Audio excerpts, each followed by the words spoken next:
오전 10시 제가 살고 있는 강남 고급 아파트의 초인종이 정확한 리듬으로 울렸습니다. 지인들이 편하게 두드리는 소리가 아닌 퀵서비스 기사님의 짧고 간결한 3번의 호출음이었습니다. 인터폰을 켜자 기사님은 본인이 직접 대면해서 서명하고 받아야 하는 특급 보안 서류가 있다고 하셨습니다. 엘리베이터를 타고 1층으로 내려가 수령한 서류는 묵직한 질감의 순백색 맞춤형 봉투였습니다. 겉면에는 청담동 최고급 웨딩 스튜디오의 로고가 금박으로 새겨져 있었고 발신인 이름 없이 입구에 작은 메모장 하나만 붙어 있었습니다. 메모에 적힌 글씨체는 단번에 알아볼 수 있었습니다. 바로 제 전남편 박도윤의 글씨였습니다. 봉투를 뜯자 정교한 엠보싱 처리와 전체가 금박으로 장식된 화려한 청첩장이 손바닥 위로 떨어졌습니다. 고급스러운 레이아웃과 화려한 디자인, 그리고 그 아래에는 박도윤과 김유진이라는 두 사람의 이름이 선명하게 박혀 있었습니다. 결혼식 날짜는 정확히 일주일 뒤 주말이었고 장소는 서울 도심에 위치한 최고급 5성급 호텔의 그랜드 볼룸이었습니다.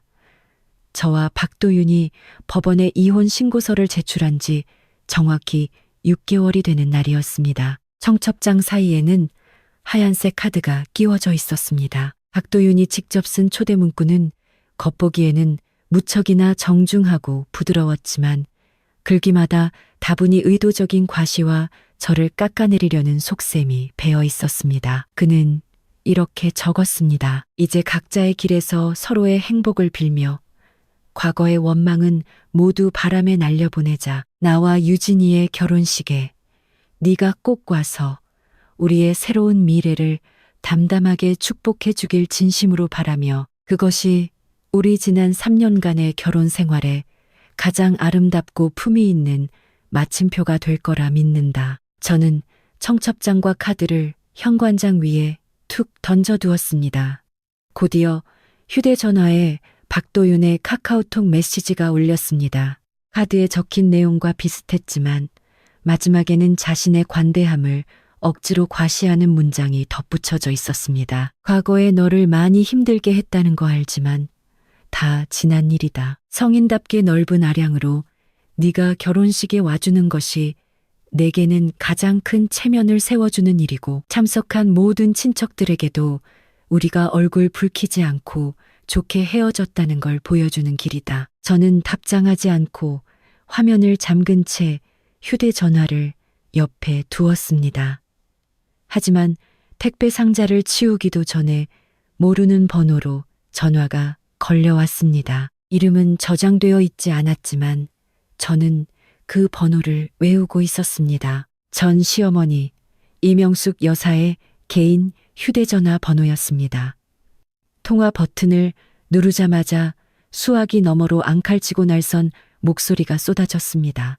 어떠한 안부 인사도 없이 대뜸 본론부터 꺼내는 그 말투에는 여전히 저를 깔아뭉개려는 명령조가 가득했습니다. 서지야, 도윤이 청첩장 받았지. 내 속마음이 어떻든 간에 이번 결혼식에는 무조건 와라. 그것도 늦지 않게 제 시간에 맞춰서 옷도 좀 번듯하게 입고 와서 우리 박씨 집안 망신시키지 말고. 저는 아파트 통유리창 너머로 흘러가는 도심의 올림픽대로 차들을 내려다보며 무미건조한 목소리로 대답했습니다. 우리는 이미 이혼했고 제가 그 사람의 재혼식에 참석할 의무는 없습니다. 저의 거절은 이명숙 여사의 영린을 건드린 듯 했습니다. 그녀는 즉시 목소리를 높이며 숨기지도 않은 조롱과 비하를 섞어 저를 깎아내리기 시작했습니다. 의무? 무슨 놈의 의무? 너는 어쩜 그렇게 속이 좁고 융통성이 없니? 애초에 이혼하겠다고 고집부린 건 너였어. 우리 박씨 집안은 단 한 번도 너를 홀대한 적 없다. 지금 도윤이가 새 장가를 가서 하루하루 번듯하게 잘 살고 있는데 오히려 네가 과거에 얽매여서 질척거리는 꼴 아니니. 내가 툭 까놓고 말아마. 이번 결혼식에 친척들 다 올 텐데 다들 네가 지금 어떻게 살고 있는지 궁금해하고 있어. 네가 안 오면 남들은 네가 속이 좁아서 전 남편을 못 딛고 이혼한 지 반년이 지나도록 우리 아들한테 미련을 못 버렸다고 손가락질할 거다. 구차하고 초라하게 방구석에 숨어서 뒷말이나 들을래? 아니면 당당하게 와서 축복해 줄래? 네가 알아서 계산해라. 게다가 너 지금 의지할 데 하나 없는 혈혈단신 아니니 우리 집안 떠나면 너는 아무것도 아니야.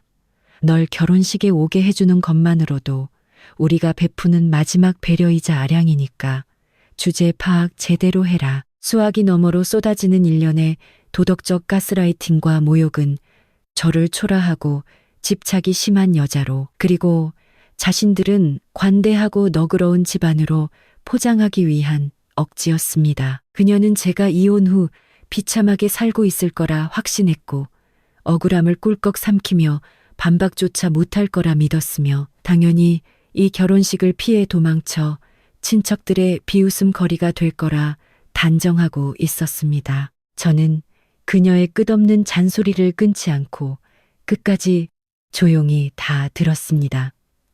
그녀의 말이 끝나자 저는 천천히 입을 열었습니다. 그러니까 그쪽 집안 식구들이 길을 쓰고 저한테 청첩장을 보내고 전화로 압박하는 건 진심으로 초대하는 게 아니라 저를 현장에 불러다 놓고 친척들 앞에서 비웃음거리로 만들며 본인들의 화려함을 돋보이게 하려는 속셈이군요. 이명숙 여사는 전화기 너머로 코웃음을 치며 기세등등하게 말했습니다. 말은 그렇게 험하게 하는 거 아니다. 어른들의 세계는 체면이 중요한 거야. 네가 와서 크게 축복해주면 다들 무탈하게 넘어갈 거고 네가 굳이 청승 떨며 억지를 부린다면 그건 네가 주제 파악을 못해서 비웃음을 사는 거니 내 팔자려니 해라. 내 말 명심해. 결혼식 당일 무조건 참석하고 결석도 안 되고 얼굴 구기지도 마라. 제가 다시 대꾸하기도 전에 그녀는 전화를 툭 끊어버렸습니다. 화면 너머로도 그녀의 강압적이고 경멸 어린 태도가 선명하게 느껴졌습니다.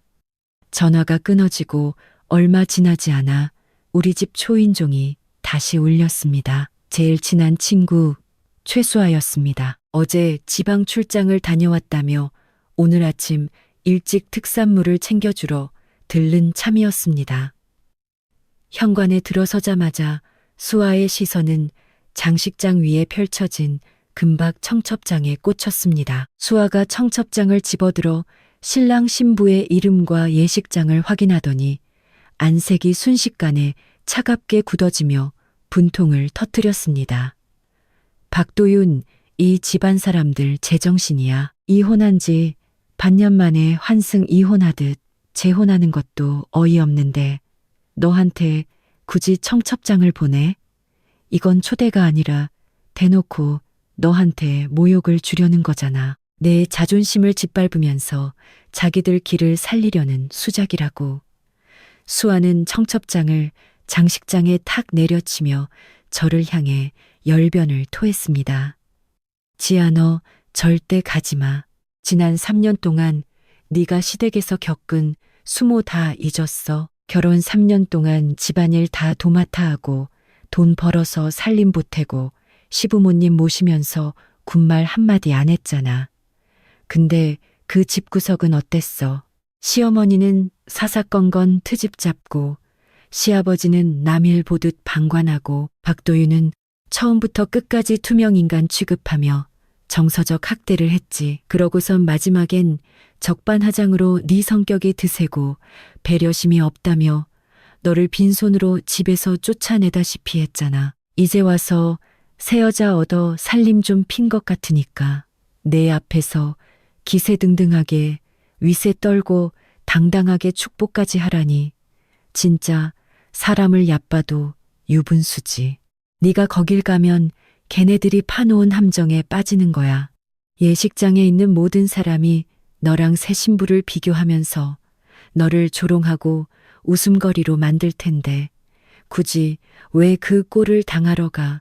절대 안 돼. 수아의 만류는 구구절절 사실이었고 진심이 담겨 있었습니다. 지난 3년 동안 제가 시댁에서 당했던 억압과 착취, 무시당했던 세세한 일화들을 그녀는 하나하나 짚어냈습니다. 누구라도 이 모든 과정을 겪었다면 이런 악의적인 재혼식에는 일말의 망설임 없이 불참을 선언했을 것입니다. 하지만 저는 손을 뻗어 그 화려한 금박 청첩장을 집어들고는 정교한 엠보싱을 손가락으로 가볍게 쓸어내렸습니다. 억울함이나 분노는 조금도 묻어나지 않는 아주 확고하고도 차분한 목소리로 말했습니다. 갈 거야. 수아는 순간 얼어붙어 이해할 수 없다는 눈빛으로 저를 쳐다봤습니다. 너 미쳤어? 걔네가 너 모욕 주려는 거 뻔히 알면서 왜 스스로 무덤을 파러 가? 저는 수아를 똑바로 쳐다보며 조금의 흔들림도 없이 단호하게 대답했습니다. 걔네가 길을 쓰고 나를 오게 만들어서 나를 발판 삼아 체면을 세우고 싶어 한다면 기꺼이 약속대로 가줘야지. 품위를 원하고 과시를 원하고 나를 짓밟고 자기들 이름을 드높이고 싶어 한다면 내가 직접 가서 그들의 모든 환상을 내 손으로 박살 내줄 거야. 나 이번 결혼식 무조건 갈 거고 제 시간에 맞춰서 아주 화려하고 당당하게 갈 거야. 저는 휴대전화를 꺼내 박도윤의 카카오톡 채팅창을 열고 불필요한 감정 묘사 하나 없이 깔끔하게 한 줄을 적어 전송했습니다. 결혼식 당일 제 시간에 맞춰서 참석할게. 메시지가 전송되자마자 대화창 상단에 상대방이 입력 중이라는 표시가 떴습니다. 몇 초 지나지 않아 박도윤의 답장이 도착했습니다. 문장 사이사이에 가식적인 안도감과 잘난 척하는 우월감이 가득했습니다. 잘 생각했어. 어른이라면 응당 그런 넓은 아량이 있어야지. 당일 현장에 와서 눈치껏 잘 처신해줘. 분위기 어색해지지 않게. 저는 더 이상 답장하지 않고 채팅창을 빠져나온 뒤 제 전담 비서의 채팅창을 열어 천천히 지시사항을 타이핑하며 모든 준비와 계획을 본격적으로 가동했습니다. 제가 예식에 참석하겠다고 답한 바로 그날 오후부터 지역 친목 모임과 지인들의 카카오톡 단체방에는 저에 관한 온갖 헛소문이 걷잡을 수 없이 퍼지기 시작했습니다. 크고 작은 가족, 단톡방, 동네 커뮤니티, 지역 지인들의 모임방 등에서 박도윤의 재혼 이야기가 미친 듯이 오르내렸고 모든 화제의 끝은 결국 저를 향해 있었습니다. 가장 앞장서서 여론을 주도한 사람은 박도윤의 사촌 누나인 박수진이었습니다. 그녀는 지역 지인 모임에 빠지지 않고 참석하며 낱말하기 좋아하고 허세 부리기를 즐기는 부류였습니다. 그녀는 200명이 넘는 친척 대화방에 신랑 신부의 웨딩 사진을 올리며 박도윤의 새 신부 김유진의 집안이 얼마나 훌륭한지, 성격이 얼마나 온화하고 사려 깊은지 입에 침이 마르도록 칭찬했습니다. 유진이네 집안에서 강남 30평대 고급 아파트 자가를 전액 현금으로 혼수로 해왔고 예단비로 현금 3억 원을 보냈다는 등 체면을 세워주는 대범함을 치켜 세웠습니다. 그러면서 은근슬쩍 저를 비교하며 예전 며느리는 고집만 세고 분수를 몰라 편안한 삶을 제 발로 걷어찼다고 험담을 늘어놓았습니다. 이 메시지가 올라오자 대화방은 순식간에 불이 붙었습니다. 평소 연락도 안 하던 친척들까지 나서서 맞장구를 치며 저를 깎아내리고 박씨 집안을 치켜 세웠습니다. 누군가는 제가 홧김에 이혼을 고집한 건 복에 겨운 짓이었으며 번듯한 박씨 집안을 떠났으니 지금쯤 빈궁하고 처량하게 살고 있을 게 뻔하다고 단언했습니다. 또 어떤 이는 제가 결혼식 참석을 수락한 이유가 이혼한 지 반년이 넘도록 박도윤을 잊지 못해 앙심을 품거나 미련이 남아서 현장에서 매달려 볼 심산일 거라고 떠들었습니다. 단 2시간 만에 여론은 완전히 박씨 집안의 통제하에 들어갔습니다. 그들은 입을 모아 박도윤을 이혼 후에도 과거를 탓하지 않고 너그럽게 포용하며 새 출발을 하는 완벽한 남자로 포장했습니다. 동시에 저를 옹졸하고 꽉 막힌 성격에 과거에 집착하며 패배를 인정하지 못하는 불쌍한 여자로 만들어버렸습니다. 친척들뿐만 아니라 김유진 측의 친구들, 단톡방, 직장 동료 대화방에서도 소문이 퍼졌습니다. 누군가 악의적으로 찌라시를 퍼뜨리며 제가 이혼 후 고정 수입도 없이 혼자 원룸에 틀어박혀 구질구질하게 살고 있다고 떠벌렸습니다. 심지어 어떤 사람들은 결혼식 당일에 제가 시장통에서 파는 싸구려 옷을 입고 혼자 나타나서 구석에 찌그러져 있다가 온갖 조롱거리가 될 거라며 내기까지 걸었습니다. 루머는 꼬리에 꼬리를 물고 눈덩이처럼 불어났습니다. 제가 임신을 못해서 박씨 집안에서 은근히 쫓겨난 거라는 둥. 결혼 생활 동안 제가 분수도 모르고 사치를 부려 박도윤이 참다 못해 이혼을 통보했다는 둥. 온갖 부정적인 꼬리표가 제게 더 씌워졌습니다. 반면 박씨 집안은 저를 밟고 올라서서 너그럽고 품위 있는 집안이라는 굳건한 이미지를 세웠습니다. 해질녘 인터넷과 단톡방을 가득 채운 헛소문들을 확인한 수아는 화가 머리끝까지 나서 화면 캡처를 저에게 쏟아내듯 보냈습니다. 지인들 몇몇이 개인적으로 수아에게 제 근황을 묻기도 하고 정말 제가 박도윤에게 미련이 남아서 식장에 매달리러 가는 게 맞냐고 흥미진진하게 캐묻는 사람도 있다고 했습니다. 수아는 당장 본인이 나서서 해명 글을 올리고 이 할 일 없는 친척들의 민낯을 폭로하며 박씨 집안의 가식적인 인형놀이를 부숴버리겠다고 열을 냈습니다. 저는 수아를 만류했습니다. 그저 모든 악성 루머 캡처본 단톡방 대화 내역 악플과 조롱 섞인 발언들을 전부 정리해서 증거로 보관해 달라고만 부탁했습니다. 그와 동시에 제 전담 비서에게서 메시지가 도착했습니다. 사전 준비 진행 상황에 대한 보고였습니다.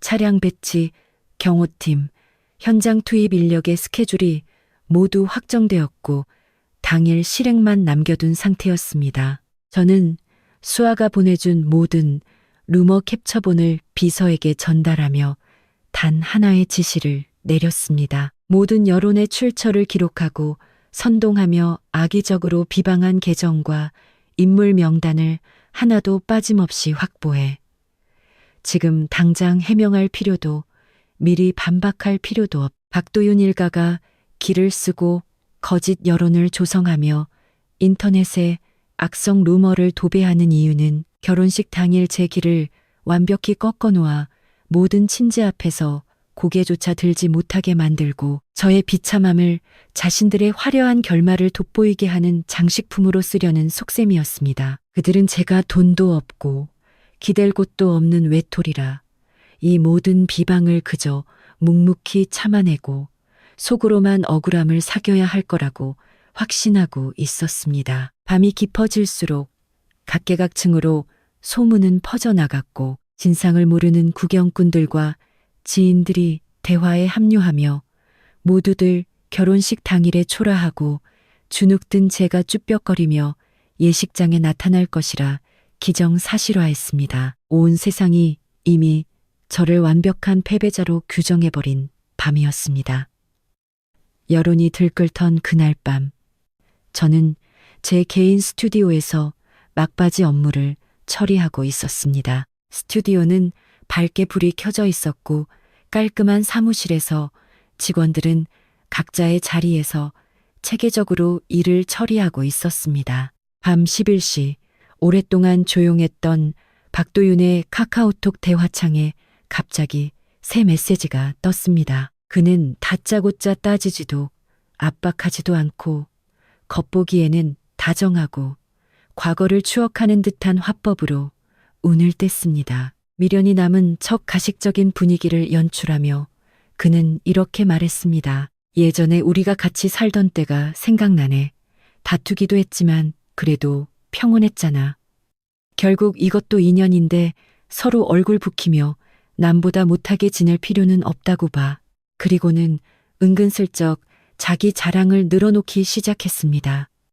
글자마다 의도적인 과시와 저를 내리누르려는 의도가 가득했습니다. 그는 재혼 후 자신의 사업이 승승장구하고 있으며 유진이는 사려 깊고 다정해서 무엇이든 자신에게 다 맞춰준다고 했습니다. 집안 어르신들도 그녀를 몹시 마음에 들어 하시고 모든 것이 완벽하고 순탄하게 흘러가고 있다며 뻐겼습니다.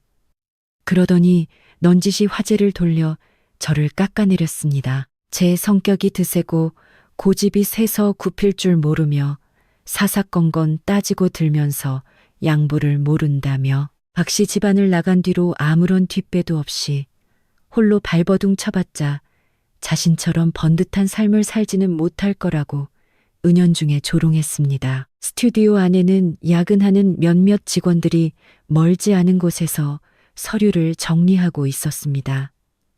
화면 속 메시지 내용은 선명하게 보였지만 누구 하나 감히 소리내어 분위기를 깨지 못했습니다.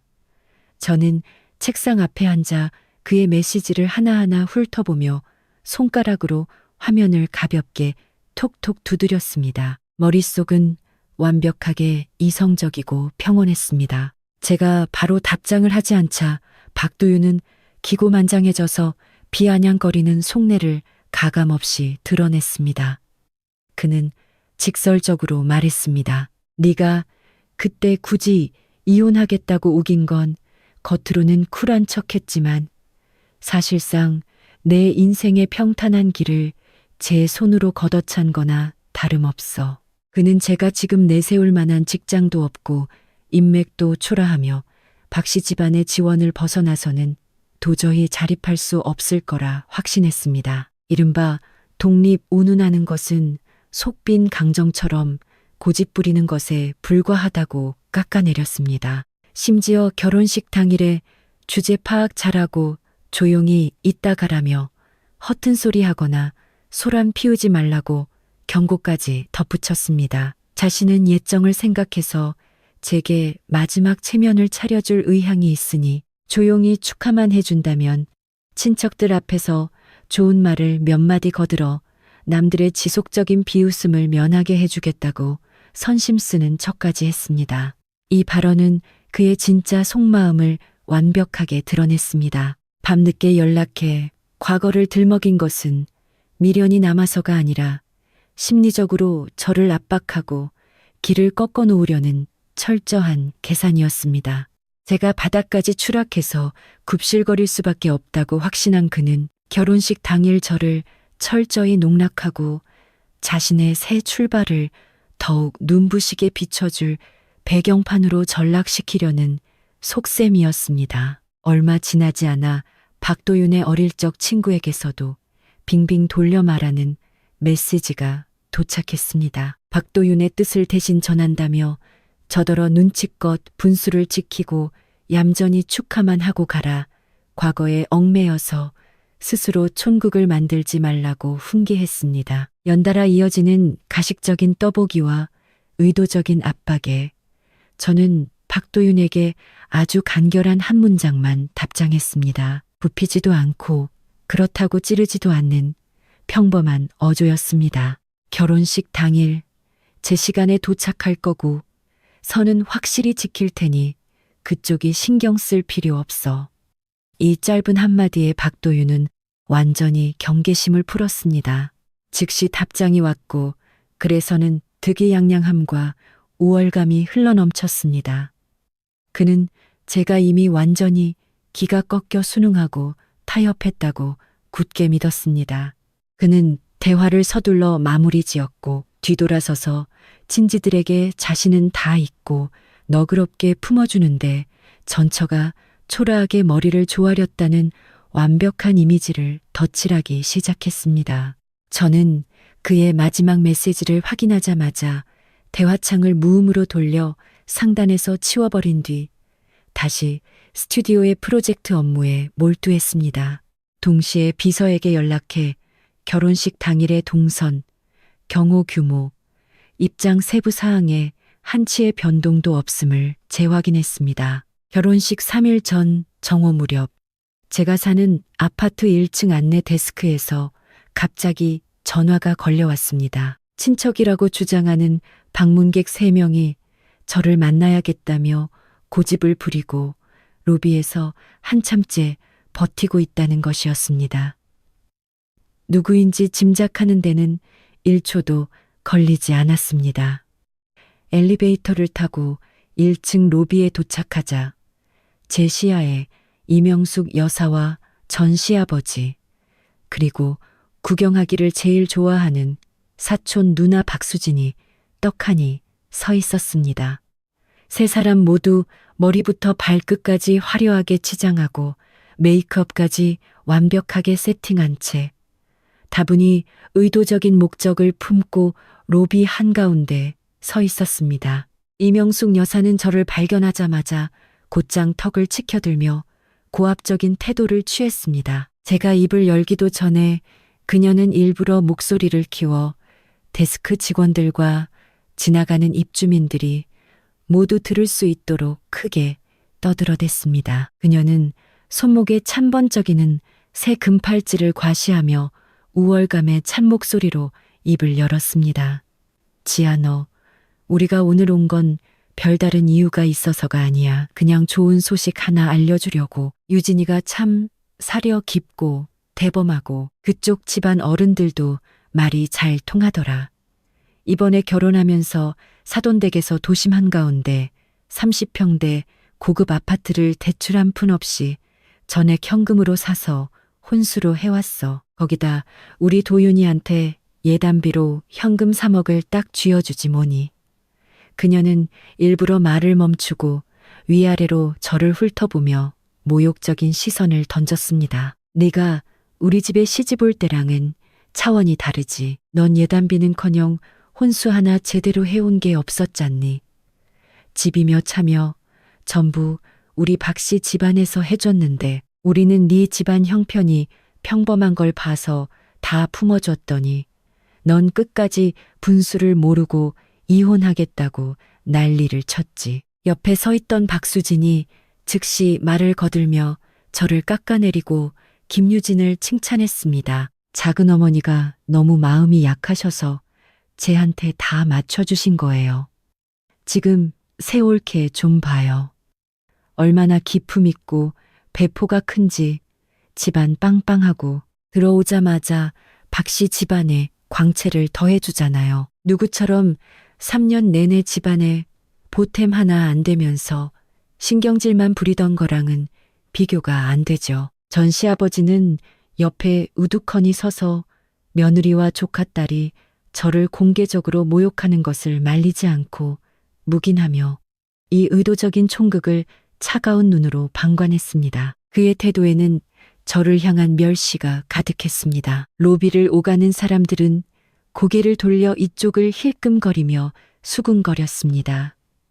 누가 들어도 이 세 사람이 대놓고 저를 창피 주려고 찾아왔다는 걸 알 수 있었습니다. 이명숙 여사는 사람들의 시선이 모이자 더욱 신이 나서 몰아붙였습니다. 내가 오늘 굳이 여길 찾아온 건 다른 게 아니야. 결혼식 당일 와서 두 눈으로 똑똑히 보라고. 유진이가 얼마나 그릇이 크고 훌륭한 며느리인지 똑똑히 배워. 넌 평생 가도 남들 발끝에도 못 미칠 테니. 우리 집안 떠나서 내 꼴이 뭐니? 나아진 거 하나 없이. 그때 네가 고집 피우고 나갈 땐 네가 뭐라도 되는 줄 알았겠지. 근데 지금 봐라. 집도 없고 차도 없이 홀로 구질구질하게 살지 않니?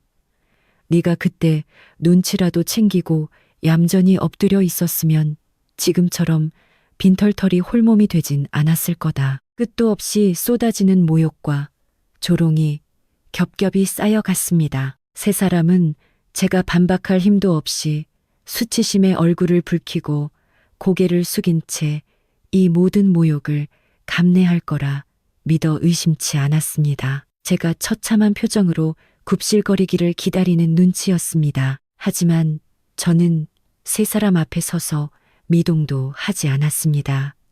표정은 고요했고 화를 내지도 않은 채 그저 담담하게 대답했습니다. 예단이든 신혼집이든 그건 그쪽 집안 사정이고 제 생활은 그쪽들이 신경 쓰실 일 없습니다. 결혼식 날짜에 맞춰 늦지 않게 갈 테니 그때 가서 그쪽들이 그토록 보고 싶어 하는 장면을 실컷 보여드리죠. 간결한 그 한마디는 세 사람의 귀에는 그저 제가 궁지에 몰려 허세를 부리는 것으로밖에 들리지 않았을 것입니다. 이명숙 여사는 코웃음을 치며 대범한 척 손을 내저었습니다. 그래, 그럼 예식장에서 보자꾸나. 당일 구석에 숨어서 고개도 못 들고 훌쩍거리며 내 얼굴에 먹칠이나 하지 않길 바란다. 말을 마친 세 사람은 더 지체하지 않고 턱을 치켜든 채 위풍당당하게 돌아섰습니다. 걸어가는 내내 큰 소리로 웃고 떠들며 김유진의 완벽한 조건을 찬양하고 저의 초라함을 부각하며 찾아온 목적을 유감없이 달성했다는 듯 성취감을 뽐냈습니다.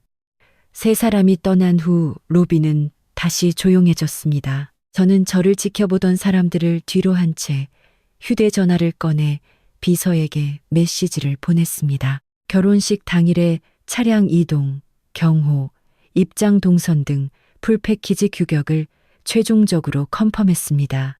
결혼식 하루 전날 저녁 서울 시내 최상급 5성급 호텔은 전면적인 예식 준비 태세에 돌입했습니다. 연회장층의 절반을 통째로 대관해 웨딩 전담팀, 현장 스태프, 조명 및 음향 감독이 전원 대기하며 밤을 새워 메인 홀을 세팅했습니다. 박도윤은 거액을 들여 몰입형 웨딩 세트, 최고급 플라워 아트, 화려한 조명, 대형 무대와 포토존 등 모든 것을 최상위 옵션으로 치장했습니다.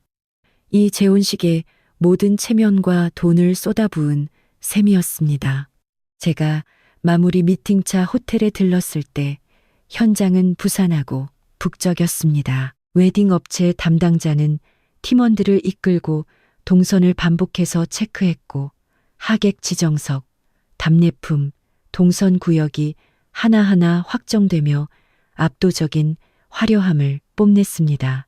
박도윤과 협력하는 거래처 사람들, 지역 중소사업가들, 지인들이 미리 도착해 인사를 나누며 박도윤과 김유진 커플을 둘러싸고 선남선녀의 완벽한 조건이라며 입에 발린 칭찬을 쏟아내고 있었습니다. 박도윤은 사람들에게 둘러싸여 한껏 으스대는 찰나의 순간을 놓치지 않고 대놓고 제가 다음 날 하객으로 올 거라는 사실을 흘렸습니다. 그 말이 떨어지자마자 현장에 있던 사람들은 흥미진진한 가십거리로 삼으며 수군대기 시작했습니다. 다들 제가 식장에 오면 스스로 수치를 당할 게 뻔하다고 입을 모았습니다. 알고 지내던 지인 하나가 대놓고 조롱했습니다. 이혼하고 오갈 데도 없다더니 굳이 꾸역꾸역 식장에 기어오는 거 보면 과거를 못 잊고 전 남편이 얼마나 잘 사는지 두 눈으로 확인하고 싶어서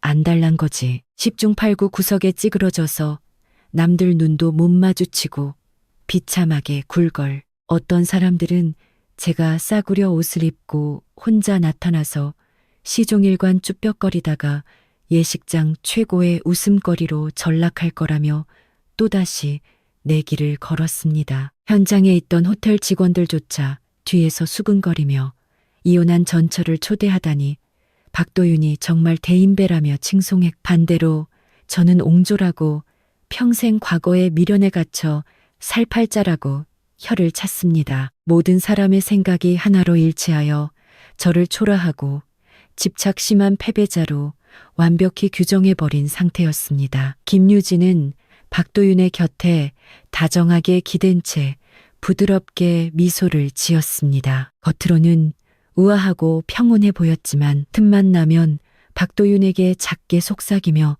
제가 예식장에 나타나서 행패를 부리거나 구질구질하게 매달리지 않을까 걱정하는 척 떠봤습니다. 그녀의 다정함을 가장한 걱정은 주변 사람들에게 제가 정신 나간 진상이라는 이미지를 각인시키려는 고도의 전략이었습니다. 박도윤은 그녀를 다독이며 공개적으로 너스레를 떨었습니다. 자신은 이미 과거를 다 잊었고 그래도 3년 산정이 있어서 매몰차게 끊어내지 못한 것뿐이라고 변명했습니다. 만약 제가 현장에서 추태를 부리더라도 자신이 넓은 마음으로 인내하고 감싸 안아 사람들 앞에서 저를 망신주지 않겠다고 선언했습니다. 이 한 번의 발언으로 그는 완벽한 대인배의 이미지를 굳혔고 하객들은 그의 너그러움에 감탄하며 저를 향한 편견을 한층 더 단단히 다졌습니다. 호텔 예식 준비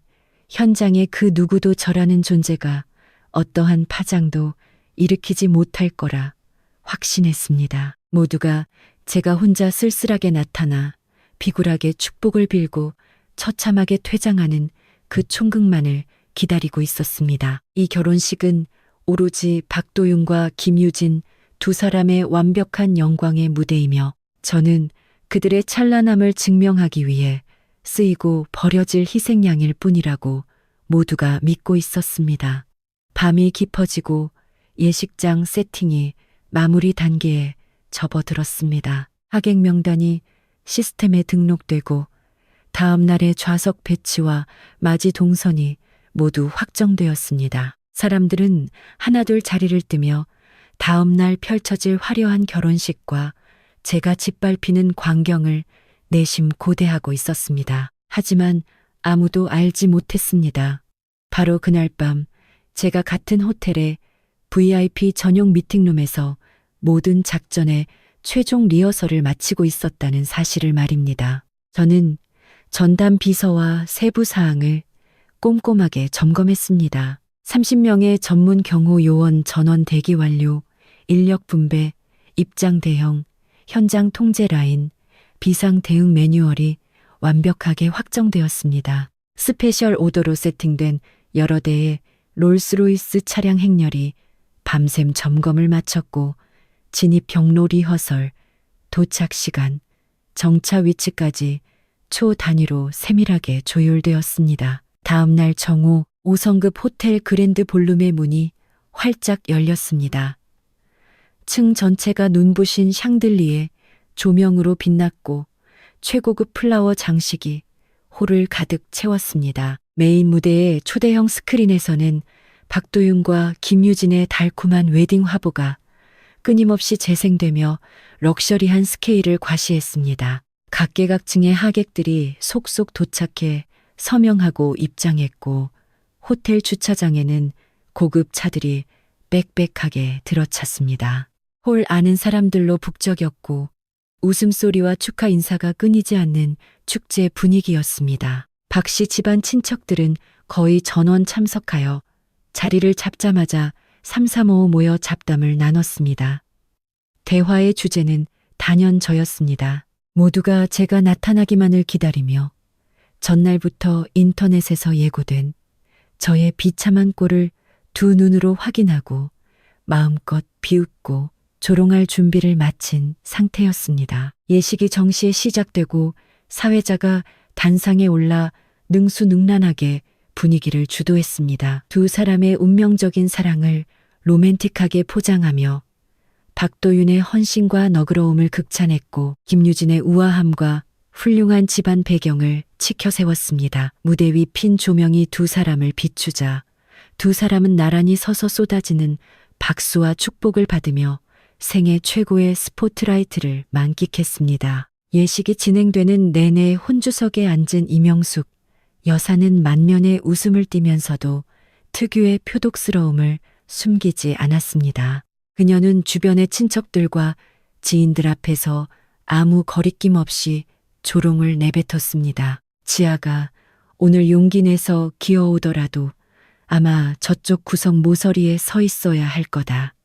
감히 우리 친척들 앉는 테이블엔 얼씬도 못할 테니. 박수진도 질세라 깎아내리기 바빴습니다. 걔가 얼굴에 철판을 아무리 두껍게 깔아도 이렇게 훌륭한 하객들 앞에서는 기가 죽어서 아무 말도 못하겠죠. 구석에 처박혀서 전 남편이 새 장가드는 거나 쳐다보며 자기가 제 발로 걷어찬 복을 뼈저리게 후회하며 눈물이나 짜고 있을걸요. 주변 친척들도 우르르 맞장구를 치며 저를 짓밟고 박씨 집안의 아부를 떨었습니다. 식장 내 저를 향한 조롱의 열기는 점점 고조되었습니다. 내막을 모르는 타지 하객들조차 이 뒷담화를 듣고는 제가 전 남편에게 질척거리는 집착녀의 구제불능인 전처라고 철석같이 믿게 되었습니다. 속으로 혀를 차며 그릇이 작아서 쿨하게 헤어지지도 못하고 굳이 와서 망신을 자초한다고 수군거렸습니다. 장내 여론은 완전히 한쪽으로 기울어 있었고 제게 일말의 동정심이나 선의를 품은 사람은 단 한 명도 없었습니다. 무대 위의 박도윤은 식에 집중하는 척하면서도 곁눈질로 끊임없이 연 회장 입구를 살피고 있었습니다. 제가 나타나기를 애타게 기다리는 게 분명했습니다. 온 장내의 찬사와 축복을 한 몸에 받으며 그 찬란한 스포트라이트 아래서 제가 혼자 초라한 옷차림으로 나타나 안절부절 못하는 꼴을 만끽하고 싶어 했습니다. 자신의 완벽한 무대를 완성시켜줄 가장 값싼 배경판을 기다리듯 말입니다. 김유진은 박도윤의 곁에 딱 붙어 우아한 미소를 지으면서도 눈가에는 숨길 수 없는 교만함이 가득했습니다. 그녀는 가끔 옆에선 친구들에게 속삭이며 제가 질투에 눈이 멀어 깽판이라도 치면 어쩌냐고 가증스럽게 걱정하는 척했습니다. 이는 주변 사람들에게 저의 끔찍한 진상 이미지를 계속 주입하여 혐오감을 극대화하려는 수작이었습니다. 예식 일부가 끝나고 피로연이 시작될 즈음에도 저는 여전히 모습을 드러내지 않았습니다. 사회자의 마지막 멘트가 호를 울렸고 하객들에게 잠시 식사를 즐기시라며 곧이어 신랑 신부의 하객 인사 돌기가 시작될 것임을 알렸습니다. 왁자지껄한 연회장은 여전히 열기가 뜨거웠고 식기가 부딪히는 소리, 웃고 떠드는 소리, 아부 섞인 덕담들이 뒤엉켜 있었습니다. 사람들의 관심은 아직 화려했던 일부 예식의 여운에 머물러 있었지만 그보다 더 큰 가십거리는 끝내 나타나지 않은 저 전처에 관한 이야기였습니다. 혼주석의 이명숙 여사는 우아한 찻잔을 들어 여유롭게 차를 한 모금 마시더니 눈썹을 치켜 올리며 드그 양양한 조소를 지었습니다. 그녀는 몸을 돌려 친척들을 향해 목소리를 높여 비웃었습니다. 거봐라, 내가 뭐랬니? 주둥이로는 제 시간에 맞춰 온다고 큰 소리 떵떵 치더니 결국 무서워서 꽁무니 빼고 도망친 거지. 이렇게 휘황찬란한 곳에 와서 남들이랑 비교당할까봐 겁나서 어디 방구석에 틀어박혀서 자기 팔자나 한탄하고 있겠지. 그 말이 떨어지자 주변 테이블의 친척들이 폭소를 터뜨리며 박장대소했습니다. 박도윤은 김유진의 손을 놓고 맞춤 제작된 화려한 보타이를 매만졌습니다. 그의 시선은 굳게 닫힌 연회장 정문을 향해 있었고 속으로는 제가 겁을 먹고 불참했다고 완전히 결론을 내린 상태였습니다. 그는 입가에 너그럽고 여유로운 미소를 띠며 옆에선 지인들에게 안타까운 척 탄식하며 중얼거렸습니다. 지아가 결국 과거의 원한을 내려놓지 못하네요. 쿨하게 축하해주고 좋게 마무리할 용기조차 없는 사람이었나 봅니다. 자신의 관대함과 훌륭한 인성을 한껏 돋보이게 하는 가증스러운 멘트였습니다. 김유진은 그의 어깨에 기대어 가냘픈 목소리로 맞장구를 쳤습니다. 목소리는 작았지만 주변 사람들이 다 들을 수 있을 만큼 정확했습니다. 도윤 씨, 너무 신경 쓰지 마요. 사람마다 그릇이 다른 거니까요. 아마 식장을 보면 옛 생각에 마음이 무너질까봐 차마 못 온 걸 거예요. 겉으로는 부드럽게 감싸는 척했지만 실상은 제가 옹졸하고 미련을 버리지 못한 패배자라는 프레임을 다시 한번 사람들의 머릿속에 콱 박아 넣는 말이었습니다. 현장에 있던 더 많은 사람들이 저를 경멸하기 시작했습니다. 조롱이 최고조에 달하고 모두가 제가 겁을 먹고 도망쳤다고 확신하던 바로 그 순간 호텔 그랜드 볼룸의 육중한 원목 양계형 문이 밖에서 대기하던 직원들에 의해 천천히 양옆으로 열렸습니다. 시끌벅적했던 연회장 안으로 차갑고도 압도적인 공기가 틈새를 타고 밀려 들어왔습니다. 시장통 갔던 사람들의 목소리가 아무런 징조도 없이 일순간 멈췄습니다. 문 근처에 앉아있던 하객들이 무의식적으로 고개를 돌려 밖을 쳐다보았고 다음 순간 모든 사람의 시선이 그곳에 얼어붙었습니다. 왁자지껄하던 홀은 순식간에 죽은 듯이 고요해졌습니다. 호텔 정문 바깥으로 이어지는 긴 진입로. 그곳에는 갓 출고된 듯한 새까만 롤스로이스 여러 대가 완벽한 열을 맞추어 정문 앞 전용 주차 구역에 미끄러지듯 멈춰 섰습니다. 정오의 햇살을 받아 차갑고 고급스러운 광택을 뿜어내는 차체, 눈부시게 빛나는 환희의 여신상 엠블럼, 그 압도적이고도 장엄한 최고급 럭셔리카의 행렬은 오늘 결혼식에 동원된 모든 웨딩카와 하객들의 차를 가볍게 압살해버리며 박도윤이 영혼까지 끌어모아 준비한 과실을 단숨에 짓눌러버렸습니다. 가장 먼저 차량에서 절도 있게 내린 사람들은 통일된 검은색 맞춤, 정장을 입은 30명의 전문 경호원들이었습니다. 흠잡을 데 없이 고든 자세, 완벽한 체격, 차갑고 굳은 표정, 단 한 명도 함부로 주위를 두리번거리거나 사담을 나누지 않은 채 극한의 프로페셔널한 아우라를 뿜어냈습니다. 그들은 순식간에 구역을 나누어 배치되더니 호텔 입구부터 홀까지 깔린 레드카펫 양옆으로 이열종대로 늘어서며 철통같이 엄숙하고 거대한 전용 입장 통로를 만들어냈습니다. 단 10초 만에 헐겁고 어수선했던 호텔 로비는 이 압도적인 경호원들의 통제하에 완벽히 장악되었습니다. 그들이 뿜어내는 살벌한 위압감과 하이엔드급 아우라에 지나가던 호텔 직원들과 구경하던 하객들은 숨을 죽인 채 감히 한 발짝도 다가서지 못했습니다. 호텔 측 보안 책임자가 당황하여 제지하려 달려왔지만 이 경호팀의 엄청난 규모와 사전 승인된 최고 등급의 VIP 출입 허가를 확인하고는 그 자리에 굳어버렸습니다. 말 한마디 붙일 엄두조차 내지 못한 채 물러섰습니다. 장내 수백 명의 하객들은 완벽하게 침묵에 휩싸였습니다. 손에 쥐고 있던 식기와 휴대전화를 내려놓고 수다를 멈춘 채 시선은 오직 문 밖을 향해 고정되었습니다.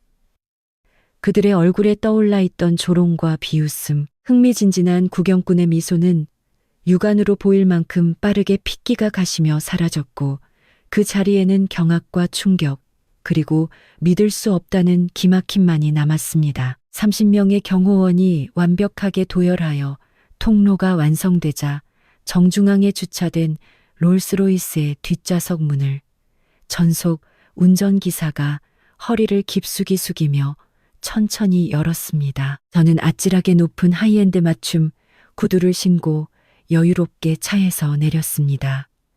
꼿꼿하고 당당한 자세, 흔들림 없이 우아한 발걸음, 조금의 서두름이나 위축됨 따위는 없었습니다. 심플함의 극치를 보여주는 딥 블랙 컬러의 하이엔드 오뜨쿠띠르 벨벳 드레스는 제 몸의 선을 날카롭고도 완벽하게 살려주었습니다. 요란하게 치장하지 않았음에도 자체만으로 귀티가 뿜어져 나왔고 번잡한 장식 대신 넥라인과 소매 끝에 촘촘하게 수놓아진 다이아몬드가 걸음을 옮길 때마다 눈부신 빛을 흩뿌렸습니다. 머리는 깔끔하게 올려 묶어목과 어깨에 우아한 선을 드러냈고 메이크업은 깨끗하면서도 차갑고 범접할 수 없는 기품을 품고 있었습니다. 일부러 진하게 화장하지 않았지만 그것만으로도 식장에 잔뜩 힘을 주고 온 모든 여성 하객들을 단숨에 초라하게 만들 만큼 압도적이었습니다. 저를 감싸고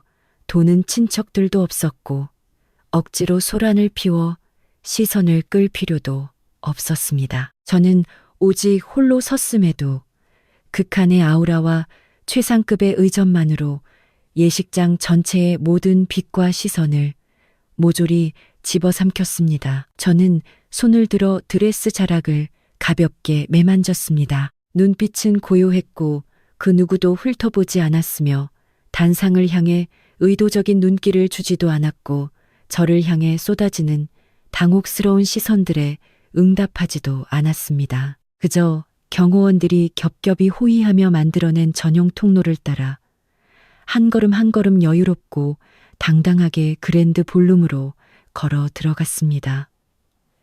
입구에서부터 불과 수십 미터 그 짧은 발걸음 하나하나는 식장 안에 있던 모든 사람들의 상식과 편견을 산산조각내며 짓밟았습니다. 제가 돈도 없고 기댈 데도 없이 초라하게 도망쳤을 거라던 조롱, 제가 비굴한 꼴로 식장에 나타나 망신을 당할 거라던 섣부른 확신, 저를 깔아뭉개고 박씨 집안을 떠받들던 그 모든 현올림이 바로 이 순간 완벽하게 산산조각 나버렸습니다. 혼주석에 앉아있던 이명숙 여사의 얼굴에서 득의양양했던 미소가 완벽하게 박제된 채 얼어붙었습니다.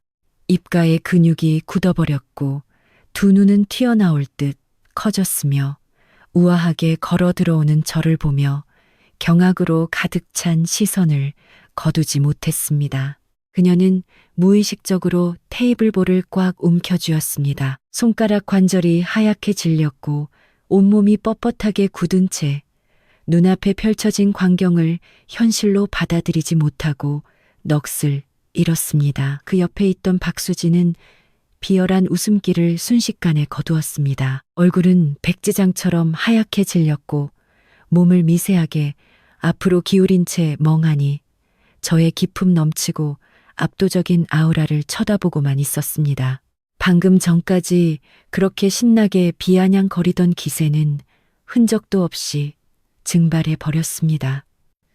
무대 정중앙에 서 있던 박도윤, 그가 반년 동안 정성껏 쌓아 올렸던 너그럽고 다정한 완벽남의 페르소나는 완벽하게 무너져 내렸습니다. 얼굴 근육이 일그러지고 눈빛에 가득했던 우월감과 확신은 순식간에 공포와 경악, 극도의 당혹감으로 바뀌었습니다. 그가 돈 한 푼 없이 맨몸으로 쫓겨나 처량하게 짓밟을 거라고 확신했던 전처가 이처럼 최상위 럭셔리 라인으로 무장하고 식장의 모든 것을 압살해버리는 여왕 같은 자태로 자신의 재혼식에 나타날 줄은 상상조차 못했을 것입니다. 그의 곁에 꼭 붙어 있던 김유진 역시 그 단아하고 부드럽던 미소가 완전히 무너졌습니다. 눈동자에는 지독한 질투와 당혹감,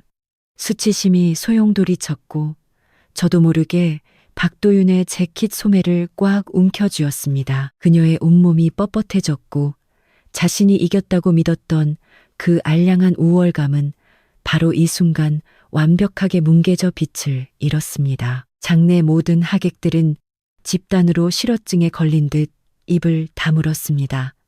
조금 전까지 한쪽으로 쏠려 저를 헐뜯던 조롱의 분위기는 완벽하게 제로가 되었습니다. 그 자리를 대신한 것은 숨막히는 경외와 충격이었습니다. 곳곳에서 숨을 들이켜는 소리가 낮게 울렸고 모든 사람의 시선은 오직 저만을 따라 움직였습니다. 이제 그 누구도 감히 저를 얕보거나 비웃지 못했습니다.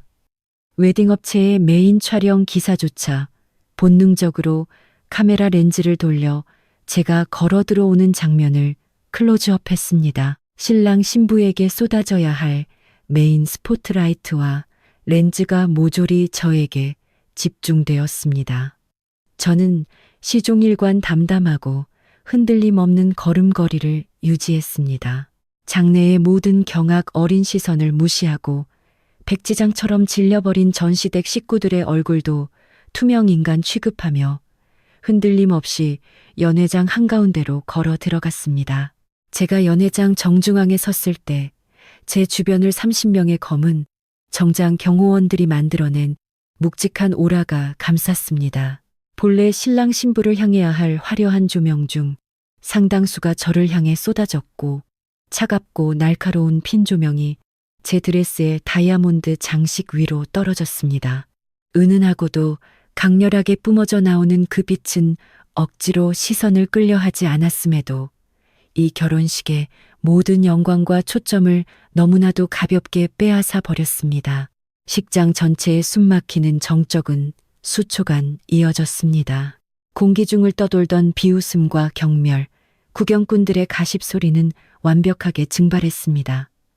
저는 발걸음을 멈추지도 굳이 고개를 돌려 사람들을 훑어보지도 않았습니다. 수백 명의 넉나간 시선을 뚫고 무대 가장 앞쪽에 비워져 있던 테이블로 곧장 걸어갔습니다. 이 구역은 본래 호텔 측에서 최상위 VIP를 위해 비워두는 프라이빗 존으로 오늘 예식에서는 박도윤의 직계 어르신들과 지역 유지 몇 명 외에는 아무도 앉을 수 없는 자리였습니다. 이명숙 여사는 제가 천박하고 격이 떨어져 식장 뒤쪽 벽에나 붙어 서 있어야지 앉을 자격도 없다고 단톡방에서 떠벌렸지만 지금 이 순간 제 비서가 사전에 호텔과 협의하여 VIP 전용 패스를 끊어두고 이 가장 핵심적인 자리를 완벽하게 비워둔 상태였습니다.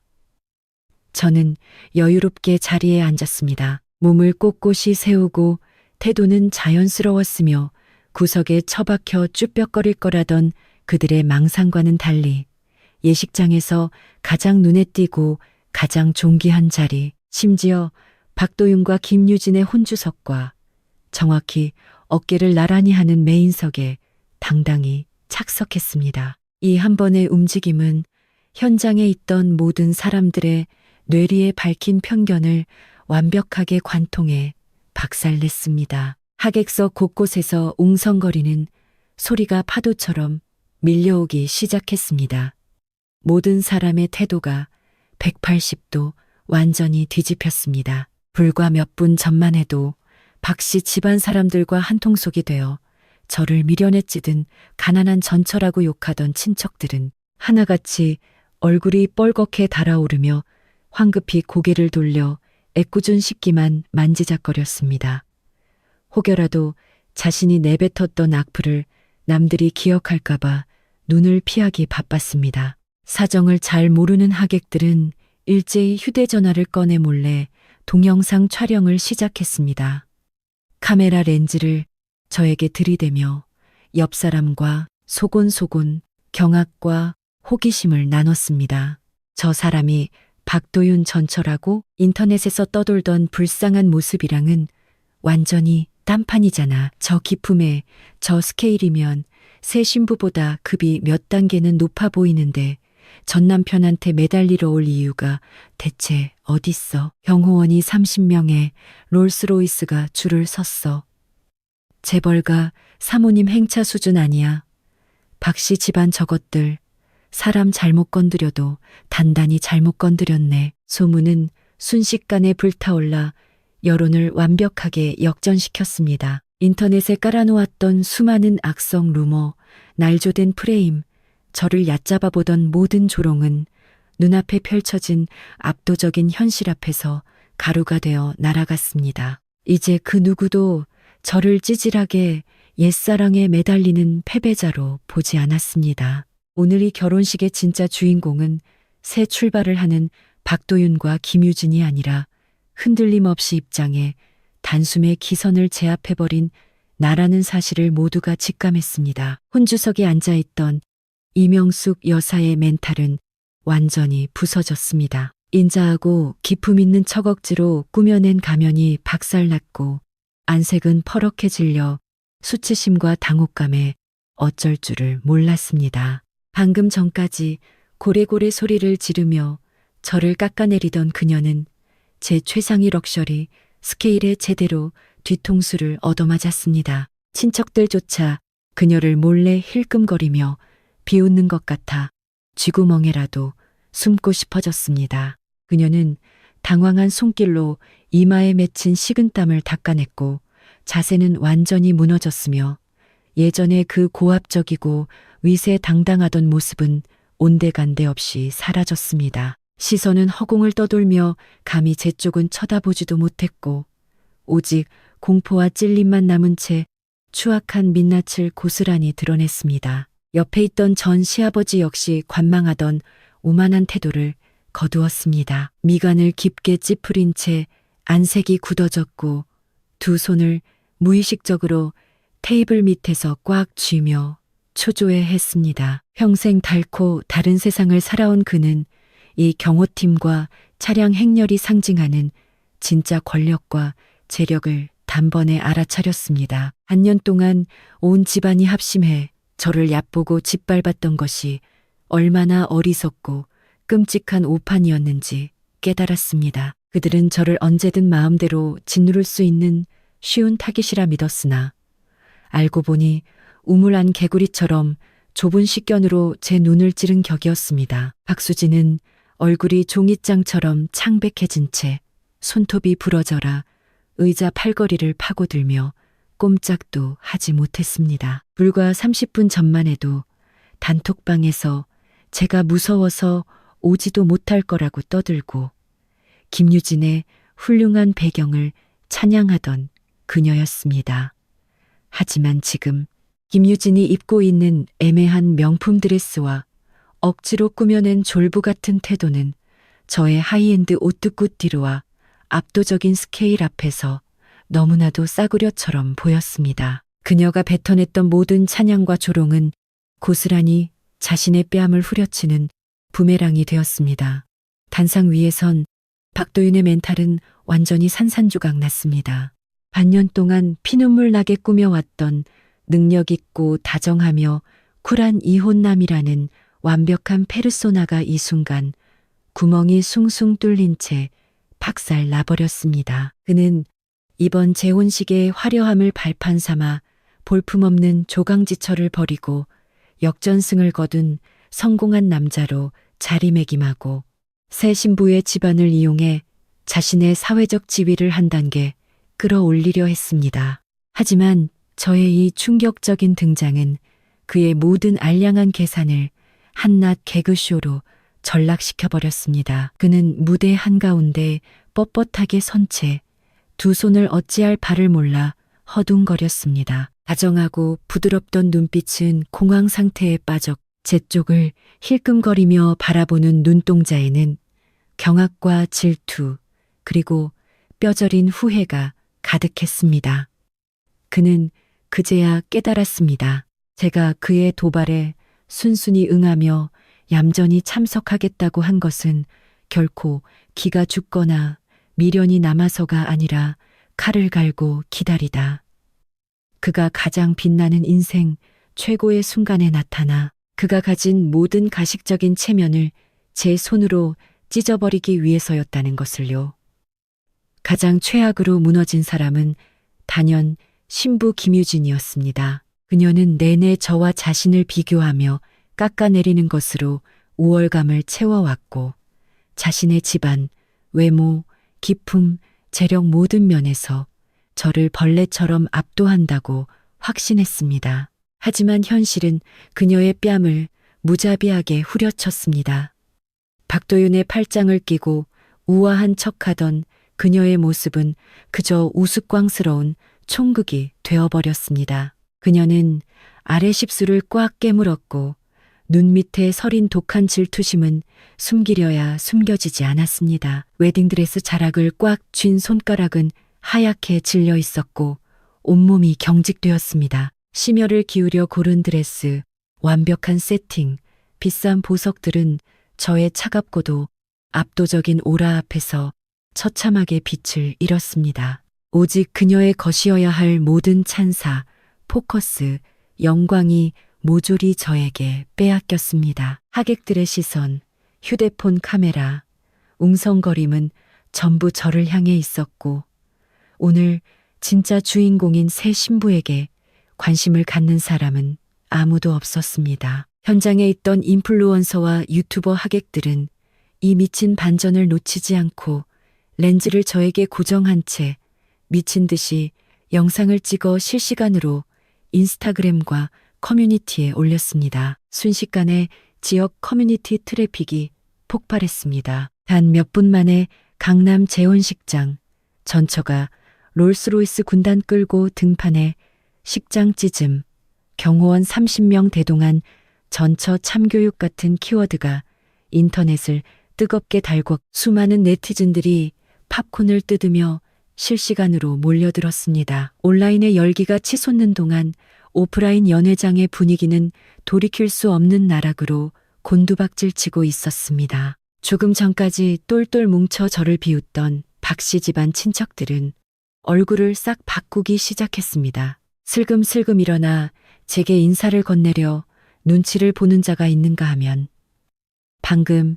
인스타그램에 올렸던 조롱글을 황급히 삭제하는 사람도 있었습니다. 또 누군가는 자기는 그저 남들 하는 말에 맞장구만 친 거지 절대 악의적으로 험담한 적이 없다고 발뺌하기 시작했습니다. 사람들은 눈치 빠르게 줄을 서며 저의 완벽한 기품과 엄청난 재력, 넓은 그릇을 찬양하기 바빴습니다. 그에 비례하여 억지로 저를 밟고 허세를 부리려 했던 박씨 집안의 옹졸함과 천박함은 무한대로 증폭되어 밑바닥까지 까발려졌습니다. 장내를 가득 채운 경악과 웅성거림은 멈추지 않았고 분위기는 완전히 박도윤 일가의 통제를 벗어났습니다. 하지만 전시댁 식구들의 당혹감과 굴욕은 오늘 제가 준비한 복수의 얄팍한 서막에 불과했습니다. 제가 오늘 이 악의적인 재혼식에 직접 발걸음을 한 이유는 단순히 돈지랄로 기를 죽이고 스포트라이트를 뺏기 위함이 아니었습니다. 지난 반년 동안 박도윤 일가가 치밀하게 빚어낸 그 역겨운 위선의 가면을 대중 앞에서 갈갈이 찢어 밝히고 그들의 모든 더러운 계산과 인성 그리고 악행을 이 식장에 모인 모든 지인들과 상류층 인사들 앞에 적나라하게 까발리기 위해서였습니다. 저는 VIP석에 꼿꼿이 앉아 시종일관 평온하고 담담한 표정을 유지했습니다. 자리에서 일어나 소리를 지르지도 사람들 앞에서 삿대질하며 싸우지도 않은 채 그저 주변 하객들의 웅성거림이 파도처럼 퍼져나가는 것을 가만히 지켜보았습니다. 당황한 박도윤이 억지로 멘탈을 부여잡고 분위기를 수습하려 입을 때려는 찰나 제 전담 비서가 조용히 연회장으로 걸어들어와 단상의 메인 컨트롤 부스로 직진했습니다. 웨딩홀 스태프들이 본능적으로 그를 제지하려 했지만 곁을 지키던 경호원들이 부드럽고도 단호하게 막아섰습니다. 폭력적이거나 과격한 행동은 전혀 없이 그저 사전에 호텔 측에 정식으로 픽스해둔 장비 사용 허가증을 제시했을 뿐이었습니다. 당내 모든 사람들은 제 비서가 마이크를 잡고 저를 대신해 축사라도 할 거라 짐작했습니다. 하지만 다음 순간 스크린에 폭로된 내용이 이 결혼식을 문자 그대로 지옥으로 쳐넣을 줄은 그 누구도 상상하지 못했습니다. 다음 순간 신랑 신부의 달콤한 데이트 영상이 재생되던 초대형 LED 스크린이 번쩍하며 화면이 바뀌었습니다. 잔잔하고 로맨틱하던 배경음악이 뚝 끊기고 그 자리를 대신한 것은 아주 선명하게 캡처된 문자 메시지, 은행이체 내역, 카카오톡 대화방, 그리고 녹취록 텍스트들이었습니다. 화면이 새까맣게 뒤덮이자 장내 사람들의 시선이 스크린에 콱 밝혔습니다. 가장 먼저 터져나온 것은 박도윤이 혼인 기간 중 부부 공동재산을 몰래 빼돌린 완벽한 증거 자료였습니다. 스크린에는 지난 3년의 결혼 생활 동안 그가 행한 모든 이체 내역과 숨겨둔 비자금 계좌가 적나라하게 띄워졌습니다. 금액 하나하나, 이체된 시간, 차명 계좌 번호까지 붉은색으로 또렷하게 표시되어 있었습니다. 결혼 기간 동안 저는 직장 생활과 가정일을 병행하며 번 돈을 모조리 생활비로 쏟아부었습니다. 하지만 박도윤은 밖에서는 가정적이고 성실한 남편 코스프레를 하면서 뒤로는 부부 공동 예금을 조금씩 자기 부모님과 차명 계좌로 빼돌려 재산을 탈탈 털어내고 있었습니다. 이혼 후 지금의 재혼을 치밀하게 준비하기 위한 짓이었습니다. 시간 순서대로 완벽하게 정리된 통장 거래 내역은 빼도 박도 못하는 철저한 증거였습니다. 발뺌할 구석조차 없는 이 압도적인 물증에 저희 부부의 과거를 어느 정도 알고 있던 지인들은 꿀먹은 벙어리가 되었습니다. 지금까지 모두가 박도윤의 가스라이팅에 넘어가 제가 드세고 가정의 소홀하며 박도윤이 늘 참아주는 피해자라고 믿고 있었습니다. 그러나 스크린에 뜬 데이터 하나하나는 그가 뒤집어 쓴 가정적인 척하는 가면을 무참히 찢어 발겼습니다. 곧이어 화면이 다시 한번 넘어갔습니다. 이번에는 박도윤이 결혼 전부터 고의로 숨겨왔던 개인 채무와 혼인 중에 마이너스 통장, 카드론 빚더미가 까발려졌습니다. 그는 결혼 전 이미 거액의 대출과 사채 빚을 지고 있었음에도 이를 쏙 숨긴 채 저를 속여 결혼했습니다. 결혼 후에도 빚을 갚기는커녕 끊임없이 카드를 긁어대며 빚을 숨긴 채 밖에서는 직장 번듯하고 빚 하나 없는 우량남 행세를 했습니다. 이혼할 당시에는 그 남은 빚더미마저 교묘하게 감추고 저를 위자료 한 푼 없이 맨몸으로 내쫓아 제가 결혼 생활 3년 동안 쏟아부은 시간과 돈을 모조리 빼앗고 자신은 깨끗하게 세탁된 채 새 여자와 재혼한 것이었습니다. 하객들이 이 엄청난 폭로를 소화하기도 전에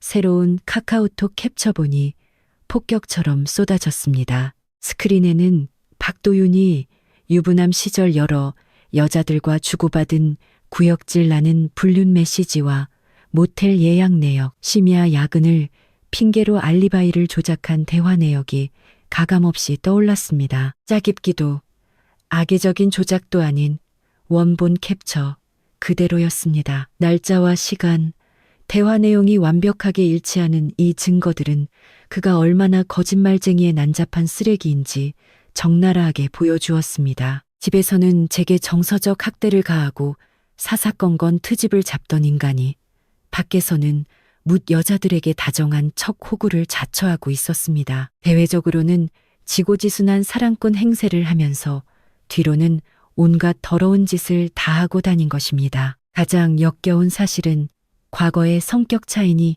가치관 차이니 하며 핑계를 대고 먼저 이혼을 요구했던 진짜 이유가 이미 다른 여자들과 뒹굴며 일찌감치 환승을 준비하고 있었기 때문이라는 점이었습니다. 그 뒤를 이어 터진 것은 전 시댁 식구들의 소름 끼치는 착취와 막말 증거였습니다. 이명숙 여사가 뒤에서 끊임없이 이간질을 하고 모자 관계를 무기 삼아 저의 희생을 당연한 듯 착취하던 모든 정황이 녹음 파일과 텍스트로 고스란히 울려 퍼졌습니다. 결혼 3년 동안 집안일을 도맡고 시댁 식구들을 부양하며 돈까지 벌어다 바쳤지만 그들은 뒤에서 저를 조롱하고 트집 잡으며 친척들에게 성질 더럽고 시부모에게 불효하며 돈이나 축낸다는 루머를 퍼뜨렸습니다. 그렇게 사람들의 동정을 사며 저를 깎아내려 자신들의 역겨운 우월감을 채워온 것입니다. 제 비서는 침착하게 콘솔을 조작하며 오랫동안 봉인해 두었던 이 모든 증거를 하나하나 공시했습니다. 단 한 줄의 과장도 감정적인 호소도 필요 없었습니다. 이 원본 증거들이 내지르는 비명은 완벽한 진실이었고 그 어떤 변명으로도 덮을 수 없었습니다. 장례는 소름 끼치도록 고요해졌습니다. 조금 전까지 들끓던 수군거림도 감탄사도 모두 목구멍 속으로 기어 들어갔습니다. 수백 명의 하객들은 입을 떡 벌린 채 대형 스크린에 뜬 증거들을 뚫어지게 쳐다보았습니다. 얼굴에는 경악과 분노, 그리고 믿을 수 없다는 충격이 뒤섞여 있었습니다. 배인배인 척, 성실한 척, 다정한 척하던 그 완벽한 남자의 뒤에 이토록 구역질 나는 계산과 사기극이 숨겨져 있을 줄은 꿈에도 몰랐던 것입니다. 사람들에게 동정받고 너그럽다고 칭송받던 박씨 집안이 뒤로는 이토록 악독하고 이기적이며 소름 돋는 종자들일 줄은 아무도 상상하지 못했습니다. 혼주석의 이명숙 여사는 온몸을 사시나무 떨듯 떨며 백지장처럼 질린 얼굴로 자리를 박차고 일어났습니다. 단상으로 뛰어 올라가 막으려 발버둥치며 미친 듯이 소리를 질렀습니다. 가짜야. 저거 다 조작이야. 우리 아들 안 저래. 하지만 목소리엔 힘이 쫙 빠져 있었고 처절하게 갈라졌습니다. 스크린에 뜬 모든 계좌 내역, 캡처본, 녹취록은 경찰에 당장 가져가도 될 만큼 또렷하고 논리가 완벽했습니다. 그녀의 모든 발악은 그저 손바닥으로 하늘을 가리려는 허접한 코미디에 불과했습니다. 스크린의 증거 폭격이 끝나는 순간 식장을 감싸던 축복의 분위기는 완벽하게 가루가 되었고 그 자리를 지독한 민망함과 살벌한 경악이 채웠습니다. 아무도 새 신랑 신부의 아름다움에 관심이 없었습니다. 모든 시선은 멘탈이 나가버린 박도윤 일가에게 차갑게 꽂혔습니다. 가장 먼저 터진 곳은 신부 김유진 측이었습니다. 얼굴이 시퍼렇게 질린 유진의 부모님은 그 즉시 자리를 걷어차고 단상으로 성큼성큼 걸어 올라가 하객들 앞에서 박도윤의 멱살을 잡듯 몰아세웠습니다.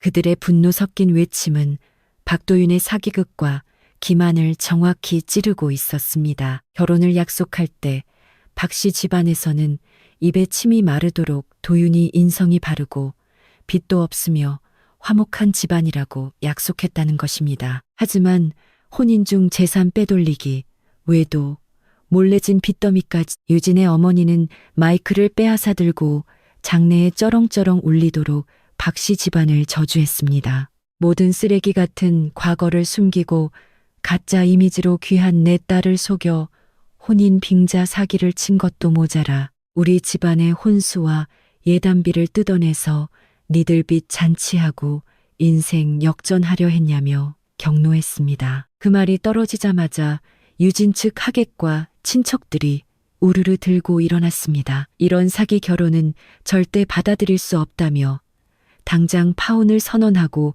예식을 엎어버리겠다고 선포했습니다. 갑작스러운 파혼 선언은 박도윤에게 남은 마지막 동화 줄마저 끊어버렸습니다. 그는 패닉에 빠져 유진의 부모님께 매달리며 싹싹 빌었고 제발 오해를 풀자며 횡설수설 변명을 늘어놓았습니다. 하지만 태산 같은 증거 앞에서 그의 주둥아리는 너무나도 깃털처럼 가벼웠습니다. 김유진은 차갑게 식은 눈으로 그의 손을 뿌리쳤습니다. 그녀의 눈빛에는 그를 향한 혐오감과 경멸만이 남았고 일말의 미련도 없이 뒤돌아섰습니다. 상황이 걷잡을 수 없이 돌아가자 벼랑 끝에 몰린 이명숙 여사가 바닥에 주저앉아 짐승처럼 패악을 부리기 시작했습니다. 그녀는 사람들 앞에서 흑백을 뒤집으며 저 미친년이 일부러 우리 집을 박살내려고 악의적으로 조작해서 결혼식을 망친 거라고 발악하며 모든 화살을 제 쪽으로 돌리려 했습니다. 하지만 식장에 있던 사람들은 이미 바보가 아니었습니다. 진실을 목도한 마당에 그녀의 뻔뻔한 억지를 믿어줄 사람은 아무도 없었고 오직 벌레를 보는 듯한 경멸의 시선만이 쏟아졌습니다. 박씨 집안이 미처 상황을 수습하기도 전에 호텔 지배인이 헐레벌떡 뛰어들어와 마이크를 잡았습니다. 그리고 즉각 모든 예식 서비스의 전면 중단을 선포하며 식음료 및 연회 세팅을 당장 철수하라고 직원들에게 지시했습니다. 지배인은 박도윤 측의 저급한 스캔들이 5성급 호텔의 품위와 명성에 심각한 타격을 입혔으므로 즉시 대관 계약을 파기하며 이후의 모든 서비스를 중지하고 어떠한 타협도 없을 것이라 못 박았습니다. 이어서 웨딩 디렉터 팀, 주류 공급업체, 웨딩 스튜디오 촬영팀까지 줄줄이 단상으로 올라와 계약 파기를 선언했습니다.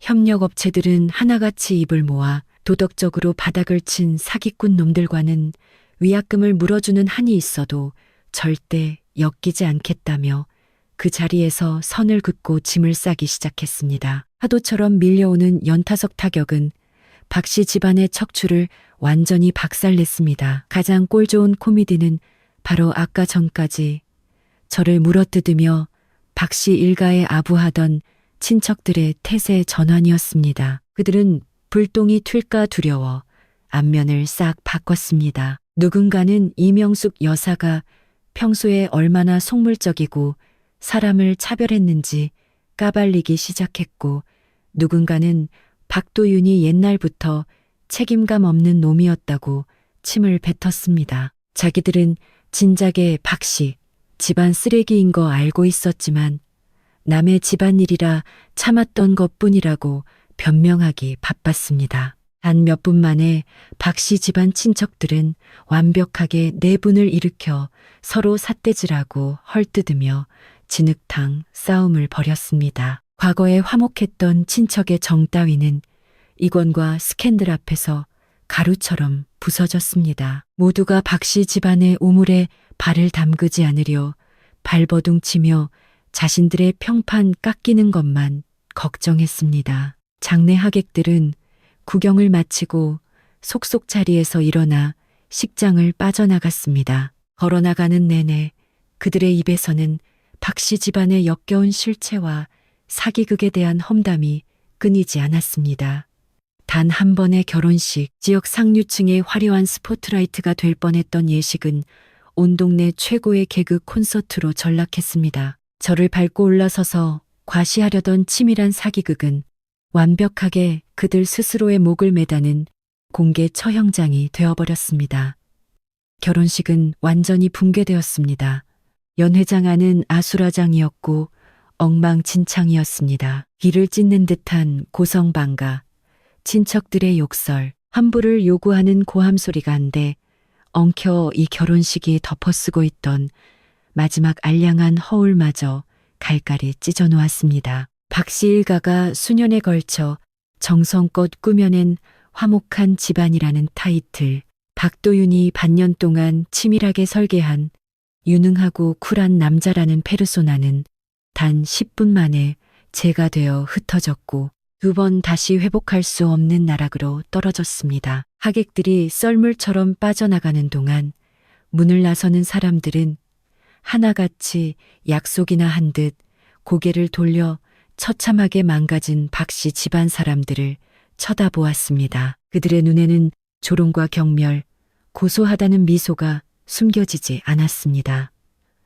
웅성거리는 뒷담화가 볼룸 천장에 맴돌았습니다. 그 말들은 하나같이 박 씨 집안의 위선을 조롱하고 박도윤의 역겨움을 씹어대며 이명숙 여사의 얄팍한 속물 근성이 자업자득을 불러왔다고 비웃고 있었습니다. 저는 내내 VIP석에 조용히 앉아 있었습니다. 표정은 물결 하나 없이 고요했고 자세는 편안했습니다. 그들 스스로 불러온 재앙이 그들을 완벽하게 집어삼키는 이 밑바닥 쇼를 그저 싸늘한 시선으로 관망했습니다. 승리에 도취되어 천박하게 소리를 지를 필요도, 패배자에게 침을 뱉을 필요도, 쓸데없이 말싸움에 낄 필요도 없었습니다.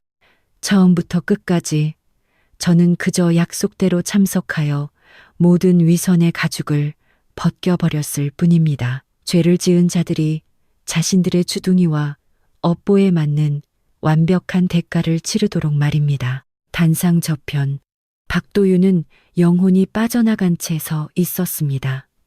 수백만 원짜리 맞춤 정장을 걸치고 있었지만 그 옷은 이제 구겨진 휴지 조각보다 못해 보였습니다. 텅 빈 무대 가장자리에 선 그의 안색은 시체처럼 창백했고 두 눈은 핏발이 선 채 벌겋게 달아올랐으며 두 팔은 맥없이 축 늘어진 채 통나무처럼 굳어 있었습니다. 방금 전까지 그를 보며 다정하게 웃어주던 김유진은 이미 부모님의 손에 이끌려 치를 떨며 식장을 빠져나갔습니다. 그녀가 마지막으로 남긴 시선에는 구역질 난다는 혐오와 절대 뒤돌아보지 않겠다는 경멸뿐이었습니다. 종이 쪼가리 하나로 묶였던 혼약은 쓰레기통에 처박혔고 2번의 인연 모두 그 자신의 역겨운 계산과 사기극으로 인해 스스로 박살 내버린 셈이었습니다. 이명숙 여사는 아파트 로비로 찾아와 저를 깔아뭉개던 그 기세등등한 위세가 완전히 꺾여 있었습니다. 엉망이 된 혼주석 옆에 주저앉아 온몸을 덜덜 떨고 있었고 얼굴은 흑빛으로 변했습니다. 거미줄처럼 흩어지는 하객들, 쌍욕을 퍼붓고 연을 끊는 친척들, 완벽하게 취소된 예식장을 바라보며 그녀의 이성은 붕괴 직전이었습니다. 평생 체면을 목숨보다 중시하고 허영심에 찌들어 살던 그녀는 저를 짓밟고 자기 집안을 지켜 세우기 위해 온갖 악수를 두었지만 결국 그 얄팍한 재혼식 덕분에 온 집안이 지역사회 최고의 쓰레기 가문으로 전락해버렸습니다. 앞으로 친척들이나 동네 사람들 앞에서 평생 고개를 들지 못할 것입니다. 저를 향해 침을 뱉고 조롱하던 그 알량한 친척들은 거미떼처럼 도망치기 바빴고 그 누구 하나 남아 수습을 돕지 않았습니다. 모두가 이 스캔들 역병에 옮을까 두려워 박씨 집안과 선을 긋기 바빴습니다. 입에 발린 소리로 친한 척하던 친척들의 얄팍한 우정은 이권과 업보 앞에서 쓰레기만도 못한 것이 되었습니다. 박씨 일가는 완벽한 고립과 배신, 벼랑 끝에 나락을 맞이했습니다. 제 비서가 모든 증거 공시 작업을 깔끔하게 마치고 천천히 제 곁으로 돌아와 현장 수습 상황을 낮게 보고했습니다. 모든 폭로 자료는 안전하게 클라우드에 백업되었고 아까 유튜버들과 하객들이 찍은 영상은 이미 인스타그램 릴스와 블라인드, 지역 커뮤니티를 완벽하게 도배했습니다. 박씨, 집안이 저질렀던 모든 악독하고 구역질 나는 갑질과 사기극의 전말이 천하에 까발려졌습니다. 이제 그들은 평생을 쏟아부어도 이 오명을 씻을 수 없을 것입니다. 저는 가볍게 고개를 끄덕이고 불필요한 명령 없이 몸을 일으켜 퇴장할 준비를 했습니다. 대기하고 있던 30명의 검은 정장 경호원들이 즉각 일사불란하게 움직이며 다시 한번 곧고 장엄한 전용 퇴장 통로를 구축했습니다. 숨막히는 아우라와 철통 같은 질서가 주변의 끔찍한 소음과 아수라장을 완벽하게 차단했습니다. 장내에 남은 몇 안 되는 얼빠진 시선들의 호의를 받으며 저는 완벽하게 통제된 걸음걸이로 전용 통로를 따라 천천히 호텔 입구를 향해 걸어 나갔습니다. 한 번도 뒤돌아보지 않았고 멈춰 서지도 않았으며 시선을 주지도 않았습니다. 뒤통수에 남겨진 그 쓰레기장 같은 촌극의 티끌만한 미련도 없었습니다. 구구절절 훈계할 필요도 없었고 이겼다고 샴페인을 터뜨릴 필요도 없었습니다. 이렇게 완벽하고 우아하게 뒤도 돌아보지 않고 퇴장하는 것 자체가 그들을 향한 가장 잔인하고 압도적인 복수의 완성이었습니다. 연회장 문을 나서자 정오의 눈부신 햇살이 부드럽게 쏟아져 정문 앞에 도열한 롤스로이스 행렬은 여전히 장엄한 위용을 뽐내며 묵묵히 저를 기다리고 있었습니다. 운전기사가 정중하게 문을 열었고 저는 우아하게 몸을 숙여 뒷좌석에 올랐습니다. 묵직한 차문이 스르륵 닫히며 뒤편의 모든 추악한 소음과 악취를 완벽하게 차단했습니다. 차량이 부드럽게 시동을 걸고 호텔 정문을 빠져나갔습니다. 짙게 선팅된 차창 너머로 호텔 입구의 마지막 풍경이 스쳐 지나갔습니다. 박도윤이 미친 듯이 정문 밖으로 뛰쳐나와 계단 위에 선 채로 제가 탄 차가 멀어지는 방향을 멍하니 쳐다보고 있었습니다. 그의 눈 밑에는 뼛속까지 시린 후회, 절망, 그리고 미쳐버릴 것 같은 발악이 소용 돌이치고 있었습니다. 그는 그제야 뼈저리게 깨달았을 것입니다. 지난 반년 동안 그가 저지른 조롱, 모함, 압박, 멸시가 결국 절대로 건드려서는 안 될 호랑이의 코털을 건드린 짓이었으며 그 대가로 자신의 인생과 미래를 제 손으로 갈갈이 찢어버렸다는 것을요. 도발로 시작되어 끔찍한 자업자득으로 끝나니 역겨운 결혼식 총극은 이것으로 영원히 막을 내렸습니다. 저는 당당하게 초대장에 응했고 완벽한 품위로 반격했으며 먼지 하나 묻히지 않고 우아하게 빠져나왔습니다.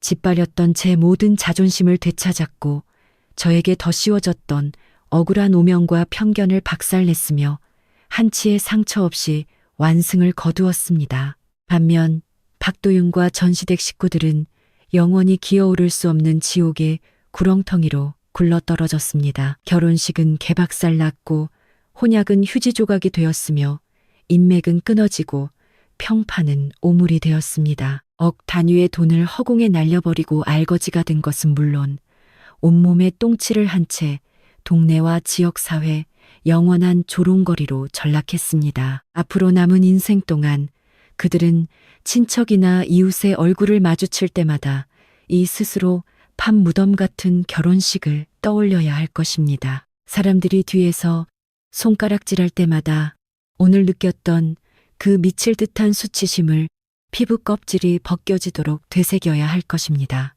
그들은 저를 가장 비참하고 끔찍한 나락으로 떨어뜨려 평생 후회하게 만들려 했지만 결국 그 악의적인 손길은 자신들의 목을 졸라 평생을 후회와 수치심, 가난 속에서 발버둥치게 만들었습니다. 영원히 뒤집을 수 없는 판이었습니다.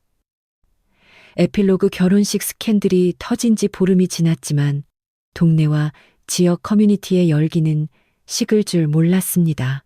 제가 럭셔리 카를 타고 등장해 식장을 압살하고 추악한 진실을 까발리는 영상은 수십만 번 공유되며 박씨 일가의 숨통을 완벽하게 끊어놓았습니다. 박도윤의 곁에 남아있던 알량한 인맥들은 모두 증발했습니다. 협력업체들은 일방적으로 계약을 해지했고 그가 피눈물 나게 꾸며왔던 성실한 벤처남의 이미지는 산산조각나 업계의 웃음거리가 되었습니다. 저는 일찌감치 그 더러운 진흙탕에서 빠져나와 평온하고 찬란한 제 일상으로 돌아왔습니다. 스튜디오 규모는 순조롭게 확장되었고 진행 중인 프로젝트들은 대성공을 거두었으며 주변에는 질 좋은 상류층 인맥들만 가득했습니다. 삶은 여유롭고 풍요로웠으며 완벽하게 맑았습니다. 온 도시를 뒤집어 놓았던 그 결혼식 반전쇼는 남들에게는 흥미진진한 팝콘 거리였지만 저에게는 그저 더러운 과거를 소독하고 모욕을 청산하는 가벼운 대청소에 불과했습니다. 페이지를 넘긴 후 제 마음에는 티끌만한 미련도 남지 않았습니다. 반면 박씨 집안의 인생은 밑바닥 중에 밑바닥으로 처박혀 두 번 다시 햇빛을 볼 수 없었습니다. 박도윤과 김유진의 혼약은 파기되었고 양가는 철천지원수가 되었습니다.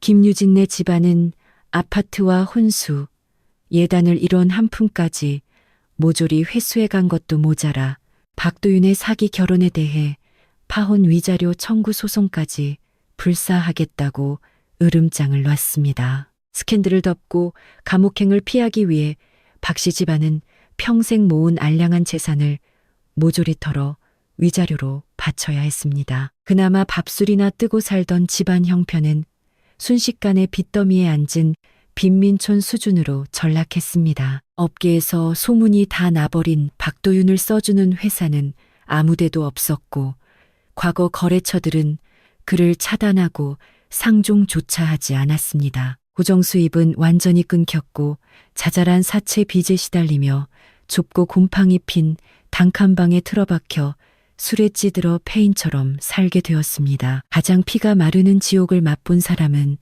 단연 이명숙 여사였습니다. 평생 허영심과 체면에 목숨 걸고 남을 깎아내리기 좋아하던 그녀는 자신의 그 표독스러운 새치혀 때문에 완벽하게 파멸했습니다.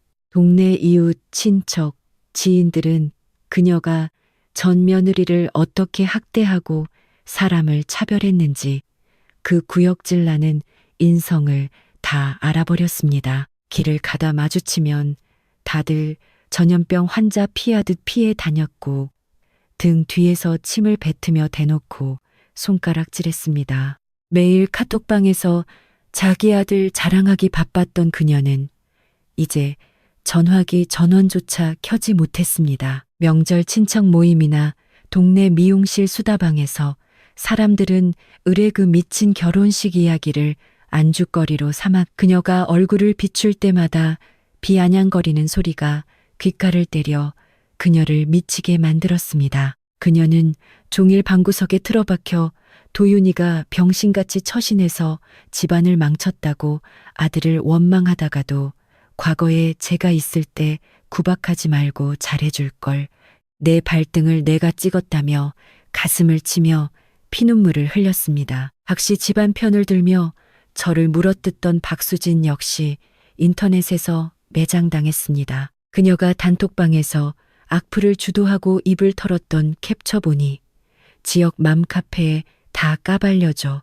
동네방네 얼굴을 들고 다닐 수 없게 되었습니다. 인스타그램 계정은 폭파되었고 허세를 부리기는커녕 마스크로 얼굴을 칭칭 감고 다녀야 하는 신세가 되었습니다. 어느 날 과거에 알던 지인 하나가 이리저리 다리를 놓아 저에게 연락을 해왔습니다. 박도윤 측에서 제발 용서해 달라고 남은 앙금을 풀고 합의해서 퇴로를 좀 열어달라고 빌고 있다는 헛소리를 늘어놓았습니다. 저는 가볍게 거절하고 전화를 끊었습니다. 단 1초의 흔들림도 없었습니다. 저는 누군가를 먼저 해코지한 적도 없고 끝까지 쫓아가 숨통을 끊어놓는 성격도 아닙니다. 그들이 지금 겪고 있는 처참한 가난, 수치, 그리고 숨막히는 지옥은 그들 스스로가 뿌린 저주와 악의적인 계산이 고스란히 이자로 불어나 돌아간 정당한 대가일 뿐입니다. 저와는 아무런 상관이 없는 일입니다. 어느덧 날씨가 제법 따뜻해진 가을날, 저는 수아와 시간을 내어 한가롭게 백화점 쇼핑을 즐겼습니다. 거리는 사람들의 활기로 가득했고 시간은 따뜻하게 흘러갔습니다. 여유롭게 커피를 마시는 저를 보며 수아가 활짝 웃으며 말했습니다. 정말 다행이야. 네가 미련 없이 끊어내고 그딴 쓰레기장 같은 곳에서 완벽하게 탈출해서 지금 넌 누가 봐도 제일 반짝거리고 멋지잖아. 저는 통유리창 너머로 눈부시게 부서지는 가을 햇살을 바라보며 담담하게 웃었습니다. 결혼 생활에 마침표를 찍고 법원 문을 나서던 그 순간 저는 이미 과거의 모든 상처와 미련을 놓아버렸습니다. 제가 그 재혼식에 간 것은 쓰레기 같은 과거에 발목을 잡혀서도 좀생이처럼 복수하기 위해서도 아니었습니다. 단지 짓밟렸던 제 존엄을 되찾고 그들이 제 머리 위에 씌우려 했던 비루한 프레임을 제 손으로 박살내기 위해서였을 뿐입니다. 아기는 결국 자기 자신의 좁은 시야와 탐욕에 갇혀 질식하게 마련입니다. 저는 이미 그 썩은 늪을 건너 저 높고 찬란한 태양을 향해 걸어가고 있습니다. 그들이 길을 쓰고 저를 끌어내려 안겨주려 했던 비참함과 굴욕은 결국 한치의 오차 없이 그들 자신의 심장에 꽂혔습니다. 저의 남은 인생은 눈부시도록 찬란하게 뻗어나갈 것이며 그들은 평생토록 곰팡이 핀 과거의 먼지 구덩이와 영원히 끝나지 않을 후회 속에서 단 하루도 편히 눈을 감지 못할 것입니다.